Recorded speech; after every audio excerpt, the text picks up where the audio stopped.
The global approach to the institution of specialized tribunals is a largely consistent one. Stop. A cursory examination brings to fore a universal inherent need to disperse disputes across different adjudicatory bodies to reduce the burden on constitutional courts and ensure faster resolution of specific disputes. Stop. Almost all countries in the world have incorporated laws pertaining to the working of tribunals within their constitutional framework in some form or the other. Stop.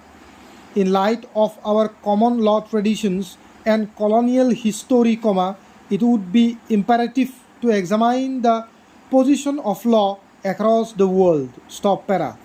Tribunals are one of the most important institutions in the dispensation of justice in the British judicial system. Stop.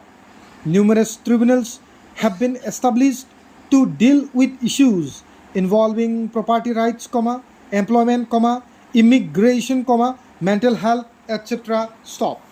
Their functions are similar to the mainstream judicial bodies and are concerned with disputes between individuals and the state. Stop.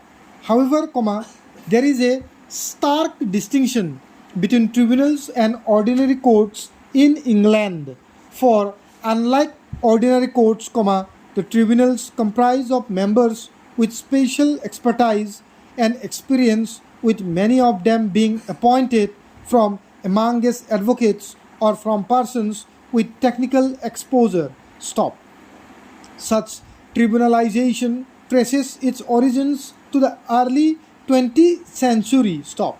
The efficacy of a specialized quasi-judicial body for adjudication of specific disputes was realized over a period of time as the newly evolved system of tribunals gradually gained appreciation and recognition in the legal fraternity. Stop.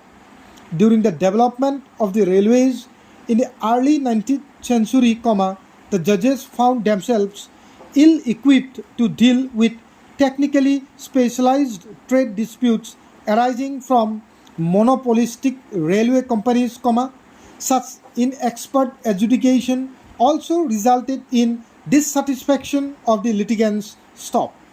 Consequently, a specialized tribunal of commissioners was appointed in 1873 and later converted to the Railways and Canals Commission. Stop. Later, in the 19th century, the British government set up tribunals for pension and unemployment benefit to enhance accessibility to the poor and less educated, including special tribunals set up to adjudicate disablement pensions for servicemen wounded in World War I. Stop. In the 20th century, post the review, many dozens of tribunals for subjects as diverse as tax, mental health, social security, employment and asylum were set up with thousands of adjudicating members. Stop para. As tribunals started marking their individual identity and resolving conflicts brought before them, there was an emergent need to amend the framework of these alternate fora in tune with societal changes. Stop. The committee in 1932 criticized the delegation of judicial functions to quasi-judicial body and recommended that the judicial powers should vest solely with the ordinary courts of law. Stop. It was further recommended that establishment of tribunals should only be in special cases where ordinary courts lacks expertise. Applicability of principles of natural justice must also be extended to such tribunals. Stop. Courts should be adequately empowered to ensure that the tribunals function within their restricted domain. Stop. The need for supervisory jurisdiction over tribunals was again discussed in 1957 when the committee met its recommendation which were implemented by the Tribunal and Inquiries Act 1958 stop. The committee report presented a glowing critique in favor of tribunalization, contending that it was cheaper, faster, better and more accessible. Stop. This finding has been echoed by various international commissions which have noted the beneficial impacts of tribunalization, namely cost effectiveness, accessibility, reduction in pendency, specialized expertise, etc. Stop.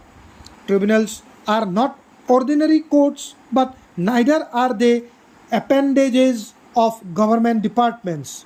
Much of the official evidence appeared to reflect the view that tribunals should properly be regarded as part of the machinery of administration for which the government must retain a close and continuing responsibility